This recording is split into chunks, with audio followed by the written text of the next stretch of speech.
We're live. All right, so most of what we've done so far has dealt with a single object.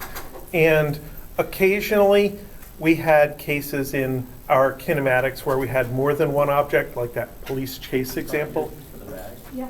The professor from last class took it with them. No, that's better than nobody, Better than than a stranger taking it. Yeah. Yeah, he has it. Okay. I would want to get my stuff back too. All right, so we did have some cases with more than one object, like the police chase, but that was all like strictly one-dimensional motion, and it was pretty straightforward to take care of. Today, I want to try to make you feel the same way about the idea of relative velocity, that it's straightforward and you just think about what the different quantities are, how they line up on a drawing, and then how you can calculate some from the others. So the situation is this. You have one object that is moving relative to another object. So this could be a boat that's driving through the water, or a person that's rowing a boat through the water, or a person swimming through water, or a plane flying through air. It could be a person walking on one of those moving sidewalks that they have at airports, something like that, where the object is basically doing what it has to do to control its velocity, but it's a velocity relative to something that's moving. And then that moving thing is moving relative to the ground. The air can blow, the water can flow, the moving sidewalk slides, rolls, it does something, it moves. So sometimes we're concerned with our vehicle or our person's progress with respect to the real world, real markers like towns or trees or targets or something like that. So then we have to think about the difference between the velocity that they're generating relative to the medium and the velocity that they end up with relative to the ground. So any relative velocity is really a subtraction. So I can write something like the velocity of a boat relative to the water is the velocity of the boat minus the velocity of the water. It appears my pen tablet has crashed again. I know, because it makes my handwriting look worse than normal.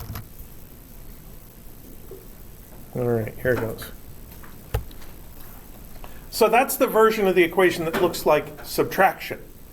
And it's the part where we have a relative velocity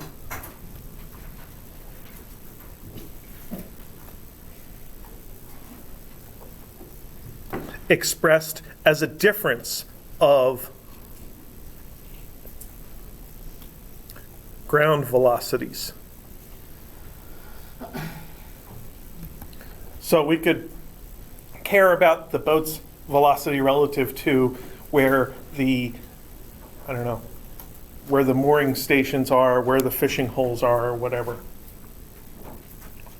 Now, of course, any subtraction can be rephrased as an addition just by taking the negative thing and adding it to both sides. So that gives us a different version of the equation, that the boat's ground velocity can be calculated by taking its relative velocity plus the velocity of the water. And sometimes that makes more sense for us to think about as an equation, because vector addition is often a little easier to think about. Remember, vector addition is achieved by thinking about following instructions on a map where each vector is a displacement. So you take 2 steps to the left and then 1 step forward, and you've gotten to your destination. You can literally draw it out. So when you have a vector addition like this, you can literally draw out the vectors strung together, head to tail, and get the overall final result. So there's a bunch of different geometries that this can appear in. There are a bunch of ways that these three vectors can be oriented relative to each other. They can be all in a straight line. That is, you could be walking along the moving sidewalk. You could be swimming upstream or swimming downstream, or you could be flying into the wind or flying with the wind. So that's the first case to deal with. I would call that 1D.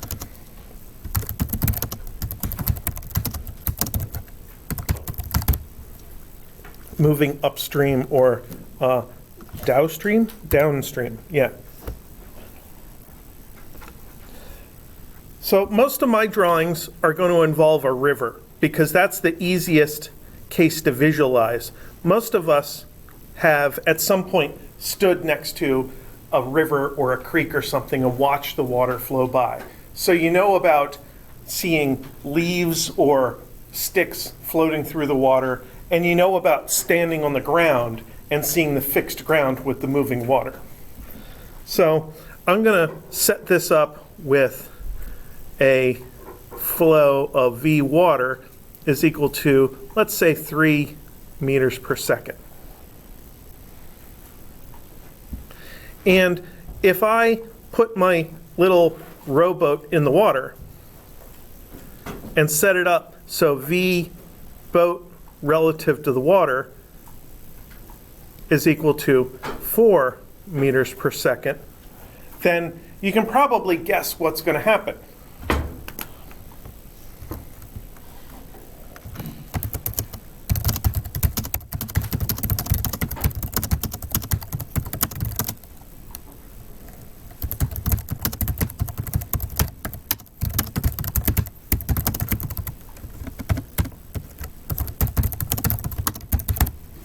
Those two speeds are going to add up. Because whenever you do a vector addition, you should think about either lining up a bunch of vectors in a drawing, or you should think about it in component form.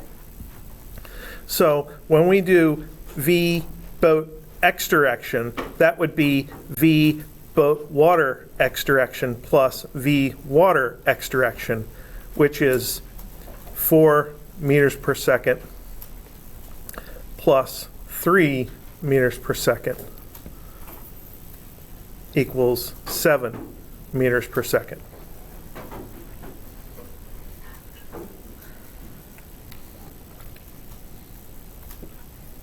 So that's pretty straightforward, pretty intuitive. That's why we use the moving sidewalk in the airport. Actually, when a lot of people use the moving sidewalk in the airport, they just get on the moving sidewalk and stand still and rest for a little while, I suppose. But there are some people who are in a hurry who walk to the left and the other people stand to the right. That's the standard. Otherwise, you get run over by somebody who's walking fast on the left side. So anyway, when you walk forward on the moving sidewalk, you end up going a lot faster relative to the ground. And if you get to the end of the moving sidewalk and you're not thinking about getting to the end of the moving sidewalk, you could suddenly be moving a lot faster than your feet want to be going and trip and fall over.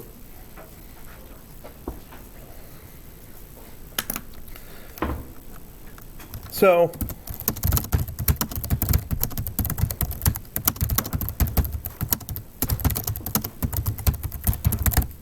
on the other hand, if you point the boat upstream, then the boat is fighting the current. And technically, it's still an addition.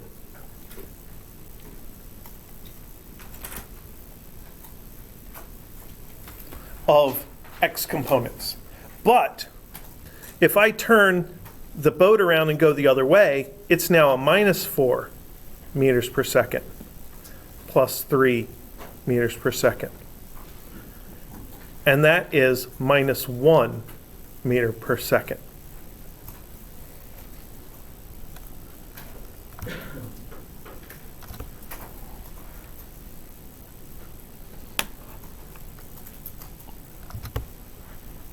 So let's see. So with upstream and downstream motion, you can literally think about the velocities adding or subtracting depending on whether the two things, the boat's effort and the water, are pointing in the same direction or opposite.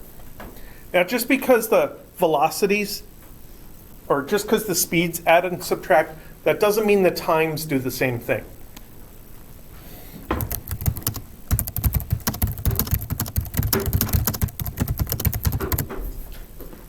So let's consider delta x is equal to plus or minus 840 meters. So let's think about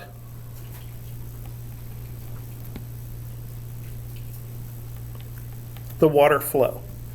In every one of these calculations, we're going to be using delta x is equal to Vx delta t, which means delta t is delta x over Vx. So for the flow of water, thinking about how much time does it take the water to move 840 meters, it's going to be 840 over 3, and that's going to be a number, 280 seconds.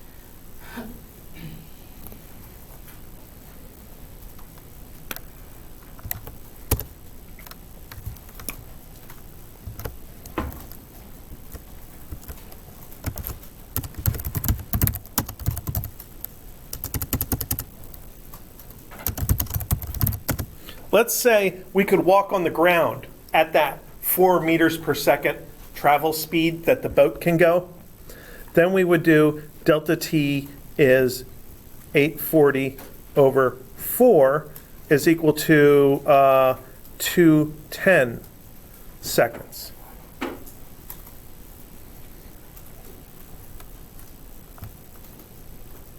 So now we're going to do the downstream. That's delta t is equal to 840 over 7. That was our downstream speed, was the addition of the two speeds. And if this is right, yes, I made it so it's a nice round number.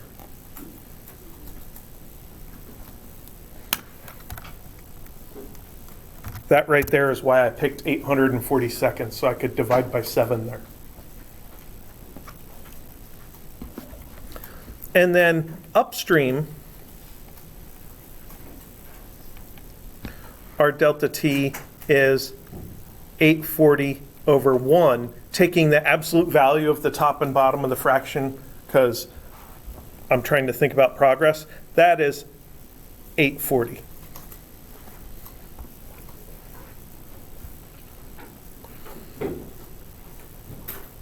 So,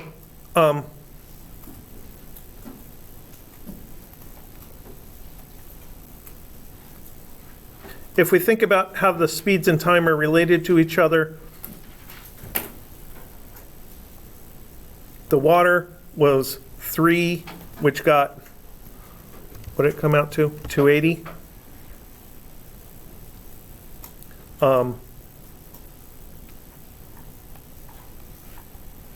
The effort was 4 meters per second, which got to 210. Upstream was 1 meter per second, which was 840, and downstream was 7, which was 120.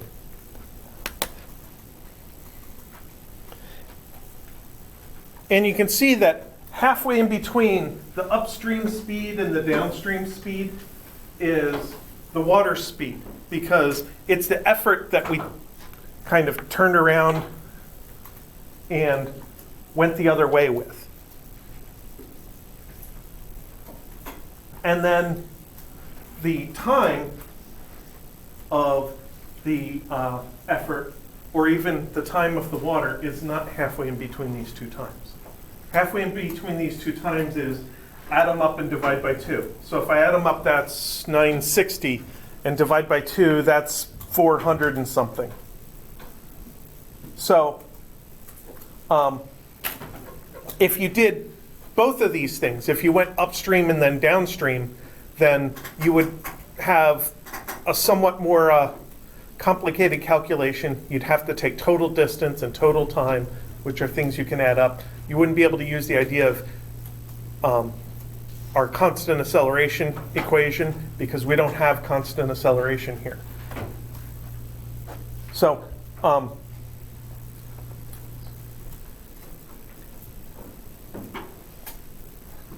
thinking about going upstream versus going downstream, one question that I have in my mind is going downstream, I got a benefit, I got a boost, I saved a little bit of time, and going upstream, there was a little bit of a penalty for fighting the current. Which is more extreme? Was it a more extreme penalty for fighting the current, or was it more of a boost for going with the current? So if I walked on the ground, then I could do it in 2/10 seconds.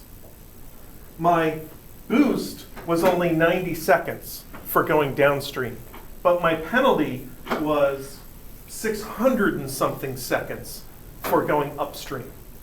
So the way the math works out, the penalty for going upstream is more extreme than the boost for going downstream.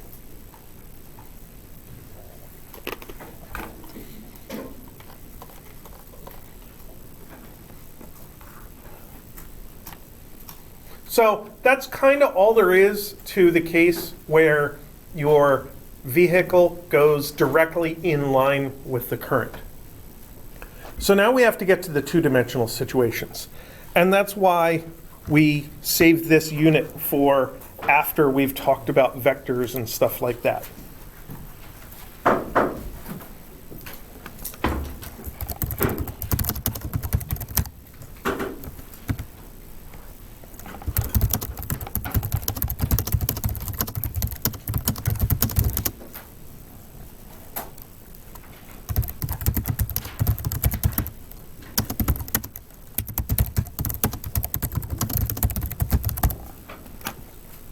So let's talk about the easiest case first.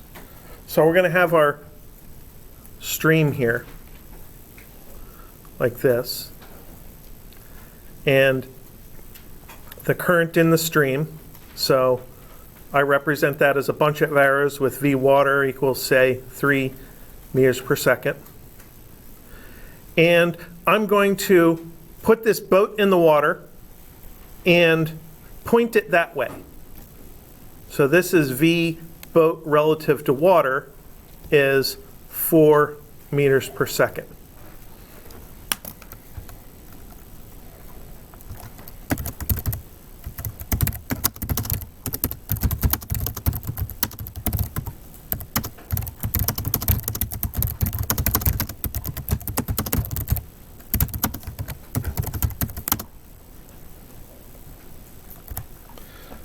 So that arrow that's pointing directly across the stream is called the heading of the boat, where the nose points, where the effort of the boat is pointing. So the engines are pointing straight down the page out the back of the boat.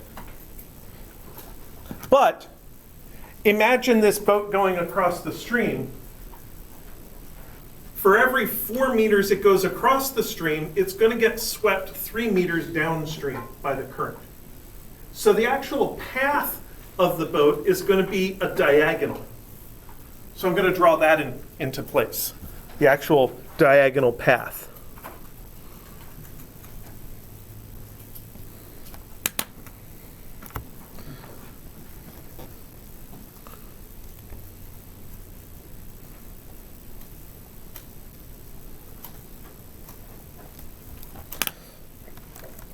Now there's another term that's commonly used in navigation.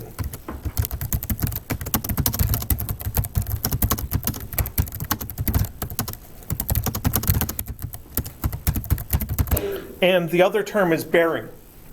And a bearing refers to where something is relative to where you are. And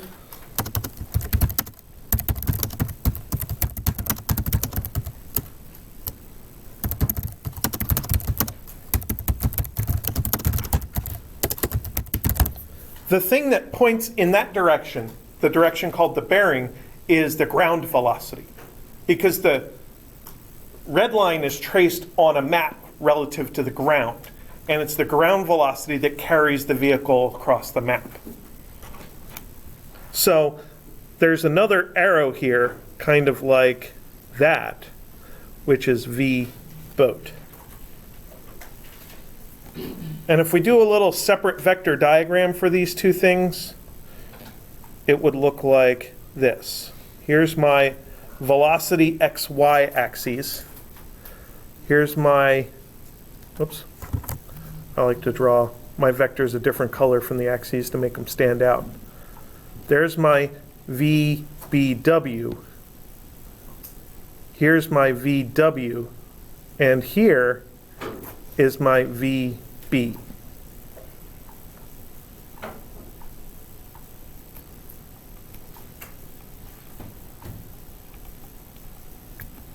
So you point the nose of the boat one way, and the current or the wind is going to drag the tip of that arrow off and make your actual velocity point in a different direction.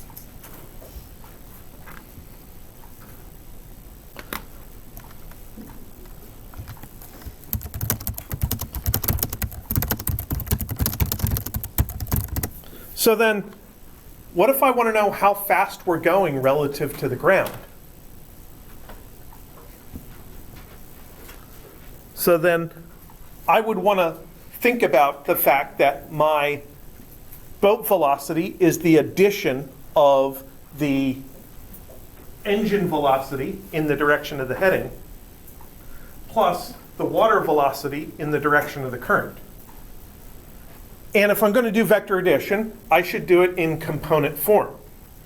So in the x direction, v boat x is equal to v boat water x plus v water x. That's 0 plus 3 is 3 meters per second. This point has an x coordinate which derives solely from v water, because v water is the only thing pointing at all in the x direction in this diagram. And then for the y component, v boat y, that's going to be the 4 meters per second from the relative velocity, that's the crossing velocity, the engine velocity, or the velocity of the person who's rowing the boat. Pull like that, push like that, yeah. And then the water doesn't have any y velocity because the water's moving in the x direction. So this is 4 meters per second. So now I have the x and y component of a single vector, and I can calculate the boat magnitude. The magnitude of a single vector is just the Pythagorean theorem of the x and y components. So that's going to be the 3 squared plus 4 squared with a square root, which is 5 meters per second.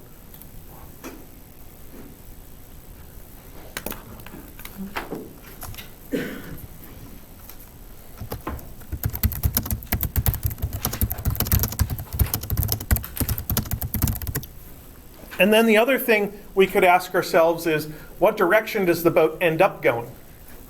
Because the heading is 90 degrees, according to physics angles. We start our angles at 0 in the x direction and work our way up to 90 in the y direction and beyond. But what's the direction of that diagonal path that the boat actually takes across the river? So for that, we can think about tangent theta is equal to v boat y over v boat x. And in order to be clear, we need to label our theta in a diagram. So I'm talking about the angle from the x-axis measured up to the actual velocity of the boat, the diagonal velocity of the boat across the river in this case. And opposite to that would be the y component. and adjacent to it would be the x component. So tangent is opposite over adjacent. So theta is the inverse tangent of 4 over 3, which is a number. 1.33. That's 4 over 3. Now I need the inverse tangent. 53 sounds familiar. 53.1 degrees. So it's a little more than 45, but not quite 60 degrees is that angle that is the angle of a 3, 4, 5 triangle.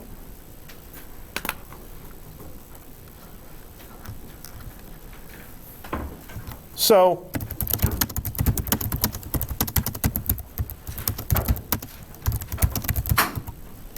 let's say the river's 100 meters wide.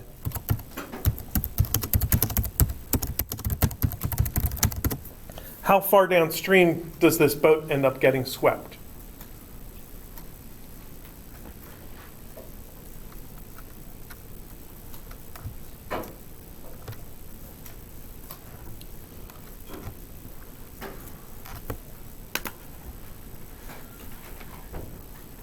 The 100 meters is across. That's the y direction. That's the 4.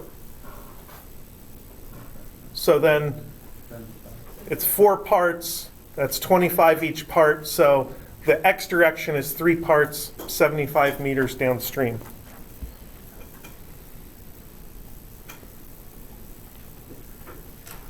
And those ratios have to be equal because delta r vector is equal to v vector delta t, which means delta x is equal to vx delta t, and delta y is equal to vy delta t. And when you have two equations, you can always divide them. You can always divide the lefts and the rights. So delta x over delta y has to equal vx over vy. So this was our 3 over 4, and this was our delta x over 100. So that's why the x and y displacements absolutely have to be in proportion to each other, because the x and y components are getting scaled together by the scalar multiplication of being multiplied by t.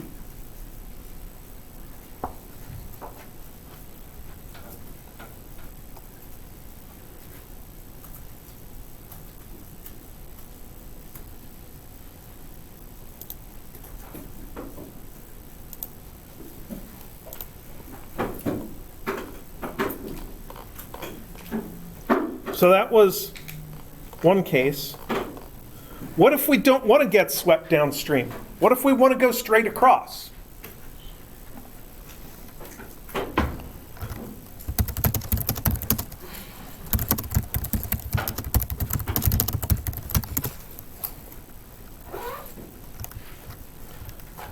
So in that case, you kind of have to give the nose of the boat a little bit of an upstream angle, so that after the current causes you to get swept downstream, the net effect is going straight across. So that drawing looks like this. So there's our river again with our V water.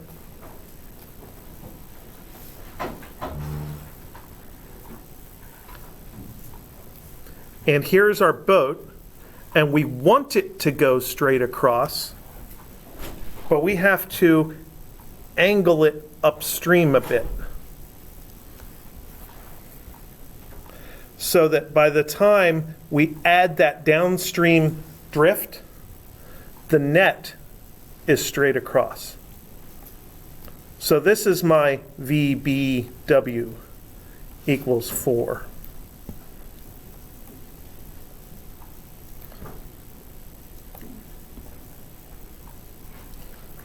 So in this case, I still have a right triangle of my vector diagram, but the legs of the triangle are different things now. And now my relative velocity in the water is the thing that's the hypotenuse of the triangle.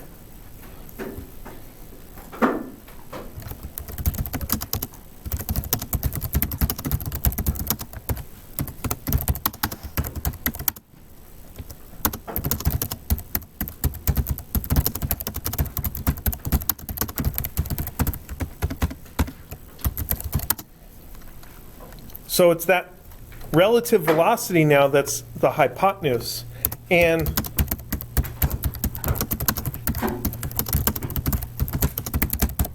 the hypotenuse is always the longest side of the triangle.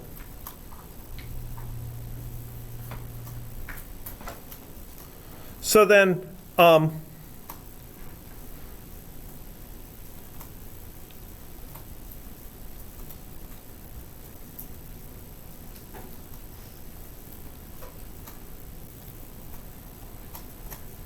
what happens if our relative velocity is too slow then? That it can't be the hypotenuse of the triangle.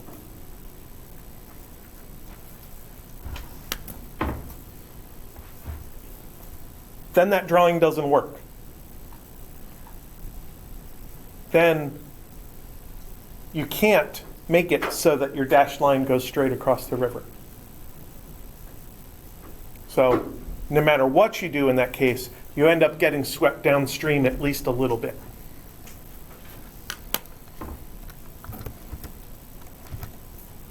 Okay.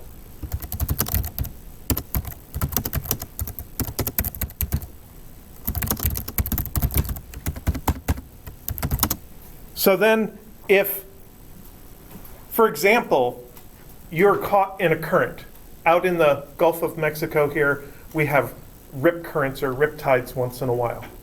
And those are regions where the water tends to flow away from shore because it comes up shore, onto shore as waves, and then there's undulations in the beach and the water gets swept to the side. And in the low points, you end up with water just draining away from shore while there's more waves coming in to replenish that water. If you are out swimming and you get caught in one of these rip currents, very often the current will be moving faster than you can move. In that case, there's no use fighting it.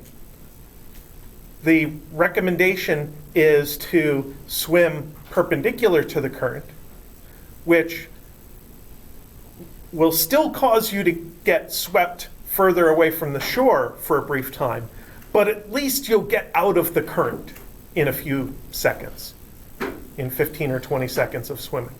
Then once you're out of the current by moving perpendicular to the current, then you can swim back to shore. And hopefully you can do all of this before you get tired and stop swimming and drown. At least that's the idea. Or hopefully you can do all of this and then a lifeguard will see you and bring one of those nice floaty devices to you. Or somebody will drive up in a jet ski and run over you. That's probably what would happen. So in the university physics class, I actually have them analyze this case of not being able to swim faster than the current and say, well, what's the best I can do as far as not getting swept downstream too far? And it's actually an interesting mathematical thing. It involves using calculus, and the results are, there's a little bit of intricate algebra to it, but you end up finding that you want to fight the current a little bit, but not too much. You don't swim directly against the current. You don't swim directly perpendicular. For the optimum case, you swim slightly into the current and mostly across the current. So if I was out in the water, stuck in a rip current, I guess my first instinct is to start swimming towards shore. And when I see that I'm not making progress, then start moving sideways a little bit across the current. And that would be about the right thing to do. Now,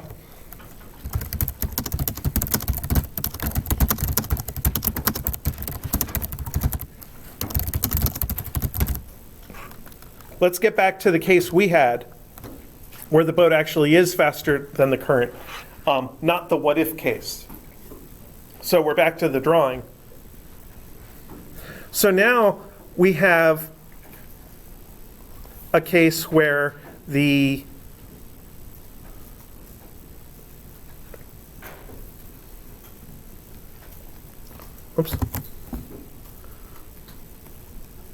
VBW is equal to V boat minus V water.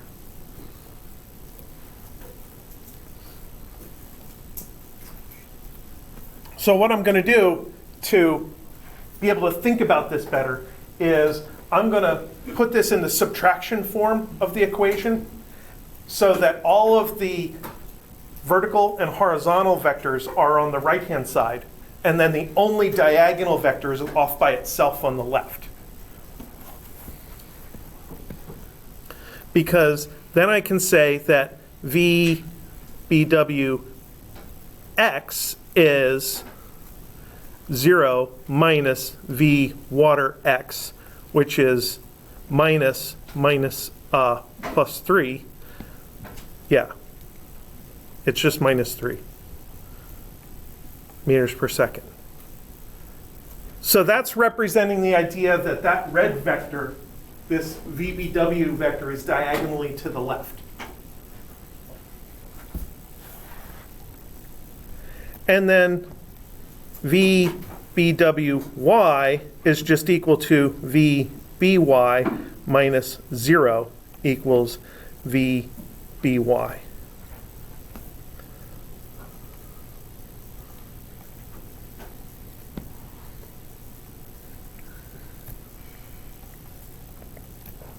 And that's the one that's the progress across the river. So now I have my two components of my velocity in the water. Now I don't know them numerically, but at least I have a symbol for one of them, and I know the other one numerically. So I can write the Pythagorean theorem for this relative velocity.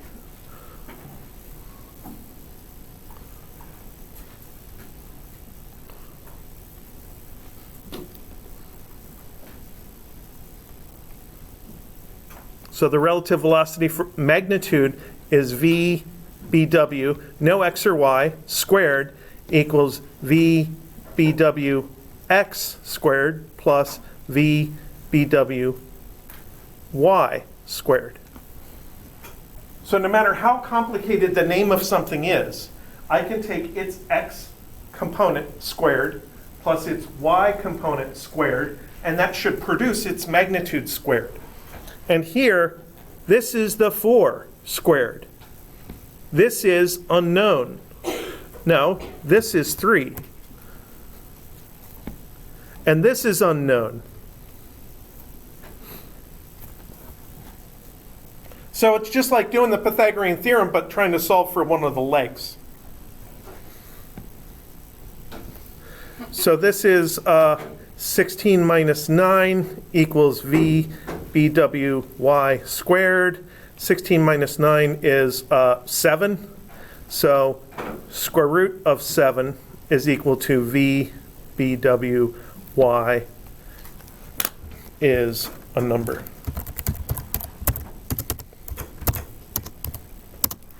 .65.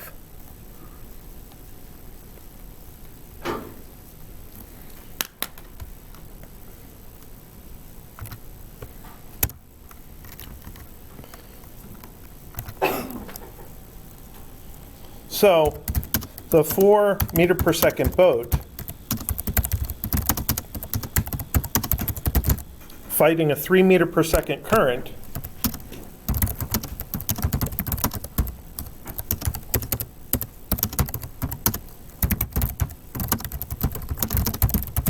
ends up moving with this other speed, 2.65 meters per second, directly across the current. That was the vertical speed.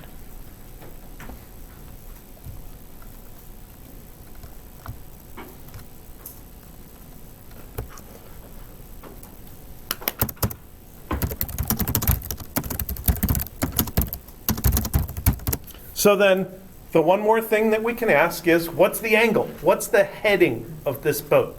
Where do I have to point the nose of the boat in order to go directly across? Is there anybody in here experienced with driving boats around because they go fishing a lot or something? Yeah? So, is it easy to get your boat onto a trailer or into a boat slip if there's a cross current? No. It's not particularly easy. Once you have an idea of what you're supposed to do, then you can do it. The first couple times it was really hard, but once I got used to it, it was relatively easy. Yeah. And the same thing is true of trying to throw a ball to somebody. Maybe you don't know the equations of projectile motion, but you get used to it.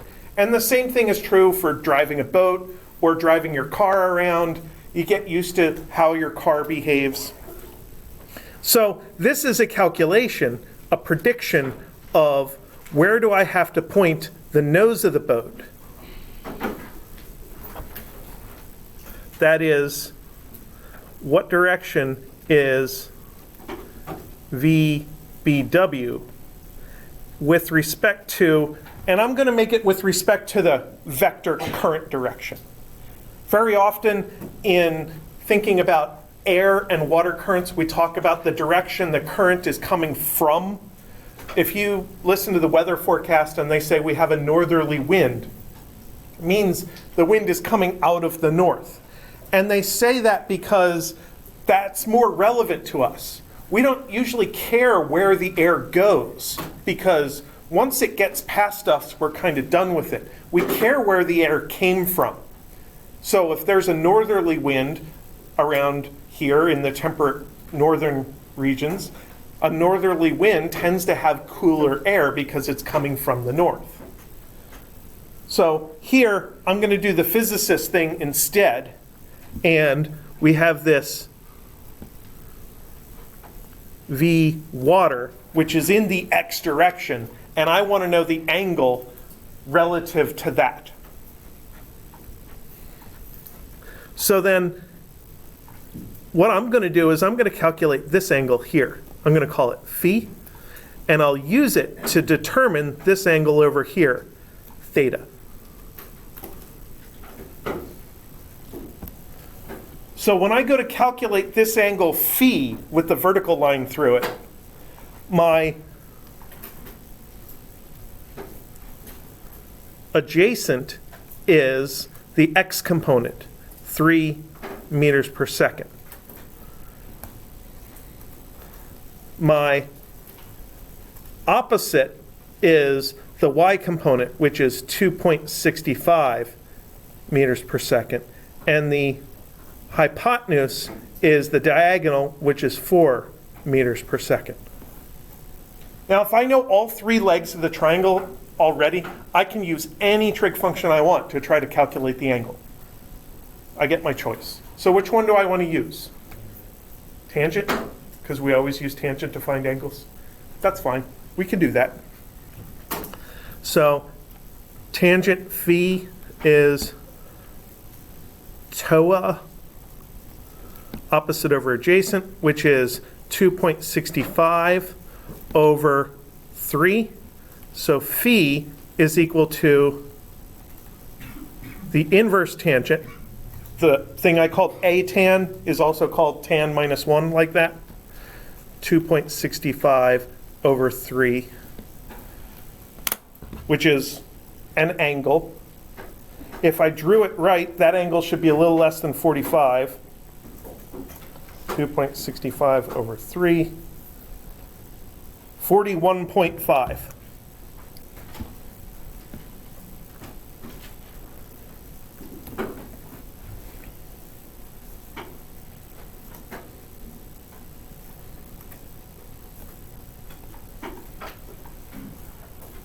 And then how do I turn that into a theta? Theta is 180 degrees minus phi is 180 minus 41.5 is 140 minus 1.5, 139 minus 0.5 is 138.5. I did my subtraction by new math. So that would be my answer as to what direction should I point my boat relative to the direction of the current.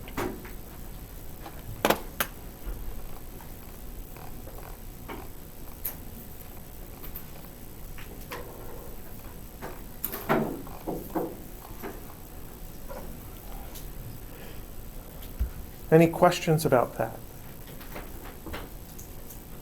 Cool.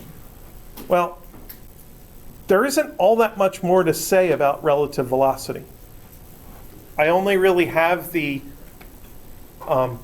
two examples, the upstream and downstream as one example, and the river crossing as another example.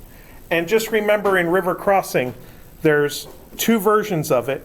There's the one where you point the nose of the boat across the river, but the actual velocity ends up getting swept diagonally downstream. And then there's the one where you point the nose of the boat upstream in order to be able to cross perpendicular. And they end up with slightly different results, but either way, you want to take your vector equation that relates the relative velocity and the actual velocity and arrange it so that the side with the addition or subtraction has only the cardinal vectors. That's what they're called. And the diagonal vector appears all by itself on the other side. Because then you get to use the Pythagorean theorem to find your missing thing. And then you can use trig to find an angle if you need an angle.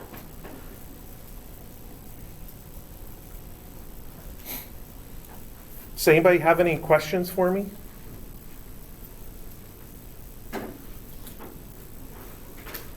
All right, well, if you do happen to have any more homework questions for me, you can feel free to bring them up. Other than that, I think study this weekend, yeah? Yes, sir. That wasn't, was this you? That was the other page.